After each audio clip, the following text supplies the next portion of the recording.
యుద్ధములో మీరు పోరాడని అవసరత లేదు. యుద్ధం యెహోవాదే. యుద్ధములో జయమిచ్చువాడు దేవుడే.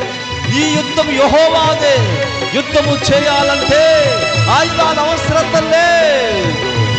జయం అనుగ్రహించే దేవుడు నీతో ఉన్నాడు. స్తుతించు, ఆరాధించు, ప్రార్థించు, దివిటి వెలిగించు, కుండను పగలగొట్టు, చప్పట్లు కొట్టు, బూరలు ఊదు, సంగీతం వాయించు, ఆరాధన చేయి, యెహోవా సన్నిధిలో నిలబడు, ఉపవాస ప్రార్థన చేయి. సైనికుడు వలె, పోరాడేవాడి వలె నిలబడు చాలు. యుద్ధము దేవుడే చేస్తాడు. చిన్నవాడు చిన్న రాయి పట్టుకుని యుద్ధానికి పోయి విజయం పొందలేదా?